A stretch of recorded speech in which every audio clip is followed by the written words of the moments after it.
Тышқан жылындағылар көш басында жүргенді ұнататындар. Олар не нәрсені болса да ақылмен ойланып істейтіндер. 2011 жылы тышқандар үшін қуанышты оқиғаларға толы болады.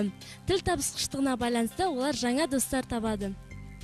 Келер жыл кезек бойынша өздерінің жылы болуына байланысты ұлу жылында дүниеге келген балаларға жыл сәтті қадамдармен басталады. Ұлу жылында дүниеге келген балалар көреген, білімге құштар, еркіндікті жаны сүйетіндер қатарына жатады. Олар кез келген жағдайда ата-ананың қолдауынсыз шешімдер қабылдауға асықпауы керек. Мінекей, жаңа жыл барлығымызға тек қана жақсылықты сыйлайтын білдіңіздер. Балалар, жаңа қоян жылында ойлаған армандарыңа жетіп, ата-аналарының сүйікті қыздары бола беріңдер. Жақсы күндеріміз көп болғай, сәтті минуттарда жіберіп алмаңдар.